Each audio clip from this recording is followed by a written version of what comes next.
सभी को मेरा नमस्कार। आज हम बात करेंगे केंद्रीय विद्यालय में टीजीटी, पीजीटी, पीआरटी और नॉन टीचिंग पोस्ट 9000 के आसपास है टोटल। ये पूरे केंद्रीय विद्यालय में निकला हुआ है।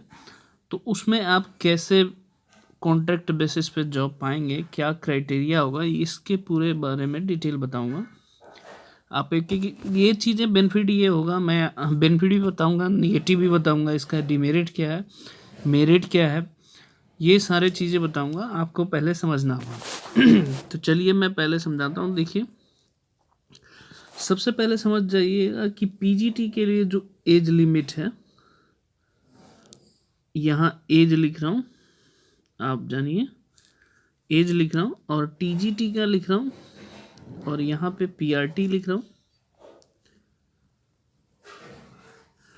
जो पीजीटी की जो एज लिमिट है वो 40 है, टीजीटी की जो लिमिट है वो 35 है, और इसका हमारा 30 है। ये एज लिमिट है। इसके बाद एससी और एसटी का जो है वो 5 ईयर का रिलैक्सेशन है, तो आप समझ सकते हो। ओबीसी का हमारा 3 ईयर का रिलैक्सेशन है, और ओमेन का कितना है, 10 ईयर का रिलैक्सेशन है। और केबीएस मतलब जो ऑलरेडी जॉब करता है उसके लिए कोई एज लिमिट बार नहीं है। एक्स सर्विसमैन का भी अगर आप जानेंगे तो 8 ईयर है, और ये ओबीसी के लिए है 8 ईयर, अगर एक्स सर्विसमैन जर्नल का है तो 5 ईयर। ये एज लिमिट है। अब आप एक चीज़ समझिए, जो मैं आपको बता देता हूँ कॉन्ट्रैक्ट बेसिस पे। यहाँ पे जब भी भर्ती होती है पूरे भारत में और नेपाल वपाल में भी ये निकला हुआ है, ऐसा नहीं है कि आपको हर जगह अलग अलग डेट पे निकला हुआ है। तो आपको इसमें करना क्या है, पहले ये चीज़ें समझिए।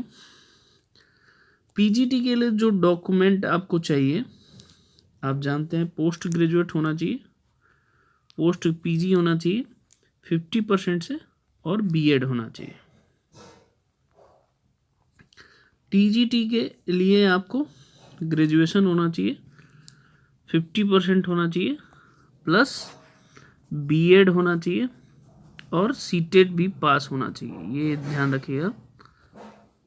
ठीक है। पीआरटी के लिए भी सेम थिंग्स, डिप्लोमा के लिए भी वो आप देख सकते हैं, उसमें कोई दिक्कत नहीं हुई।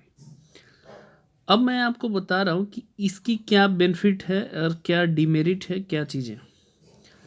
इसमें मैं आपको बता दूं कि जो किसी भी केवीएस में आप जाएंगे तो जहाँ खाली नहीं है तो वहाँ, जैसे मान लीजिए पीजीटी की पोस्ट के लिए आप जा रहे हैं, तो जो प्रोसेस मैं बता रहा हूँ वो टीजीटी के लिए भी है और पीआरटी के लिए भी है। अगर पीजीटी के लिए पोस्ट के लिए आप जा रहे हैं इंटरव्यू देने, सबसे पहले आपको जो भी, अगर आपके साथ जो भी पैनल गया है, जो भी बच्चे इंटरव्यू थे, तो वो देखते हैं एक्सपीरियंस आपका कितना है। आपका एक्सपीरियंस है तो आपको मतलब चयन करने के चांसेस ज़्यादा बन जाएगा। जो फ्रेशर होंगे उनको ये हटा देता है, पहली चीज़। तो अगर आपके पास एक्सपीरियंस है तो आप ऐसे जगह अप्लाई कर रहे हैं जहाँ पे एक्सपीरियंस टीचर नहीं जा रहे हैं, तो आपको फ्रेशर को लिया जा सकता है। ऐसा नहीं है कि फ्रेशर को नहीं लिया जाता है, लेकिन जैसे दिल्ली में 5 है केवीएस है, तो यहाँ पे नहीं लिया जाता क्योंकि एक्सपीरियंस टीचर मिल जाता है इजीली। यूपी में आप अप्लाई, कहीं भी ऑल ओवर इंडिया में आप चाहे तो अप्लाई। इसका जो टेन्योर होता है मैं आपको बता देता हूँ, 1 ईयर तक का ही होता है। 1 ईयर के बीच में अगर कोई गवर्नमेंट एम्प्लॉई आ गया, सपोज करिए, जो केवीएस से ज्वाइन करके, तो भी आप हट सकते हैं, नहीं तो 1 ईयर का आप प्रॉपर वे में करेंगे। अब ये चीज़ें होंगे। बेनिफिट इसका क्या है, डिमेरिट क्या है, मैं आपको बता देता हूँ। बेनिफिट और डिमेरिट, ये बेनिफिट ये है कि आपको एक जॉब मिल जाएगा, सिंपल। डिमेरिट ये है कि इसमें वर्कलोड बहुत ज़्यादा होता है, ये ध्यान रखिएगा, वर्कलोड बहुत ज़्यादा है। दूसरी चीज़ बेनिफिट में ये है कि एक्सपीरियंस आपको मिल जाएगा, जो आप किसी भी जैसे जितने टॉप हायर प्राइवेट इंस्टीट्यूट्स मैंने स्कूलें हैं उसमें गवर्नमेंट के पैरेलल वो सैलरी देते हैं, तो वहाँ अप्लाई करने के लिए आप एलिजिबल हो जाएंगे, एक्सपीरियंस मिल जाएगा। ठीक है।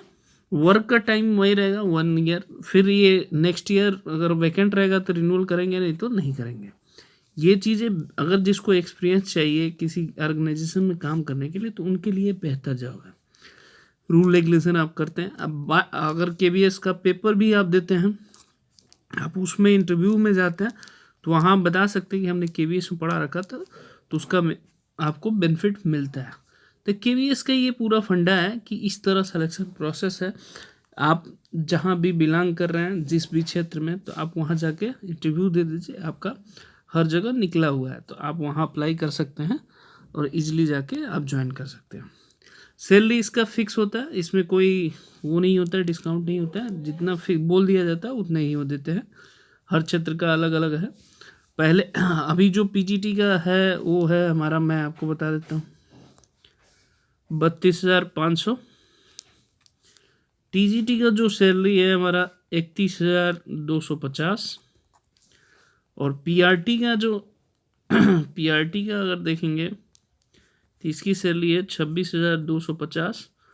और यहाँ पे नर्स का भी निकला है, ये ध्यान रखिएगा। तो नर्स का 750 रुपीज़ पर डे है, इनका डे के हिसाब से। कोच अगर कोई है, कोचेज हैं आप जिसको खिलाड़ी मतलब करते हैं, तो इनका 26,250 होता है। कंप्यूटर असिस्टेंट का है तो उसका जो है 26,250। ये एक्सपीरियंस एक बेहतर ऑर्गेनाइजेशन में आप काम करने के लिए कर सकते हैं। ओके, जय हिंद, जय माता दी।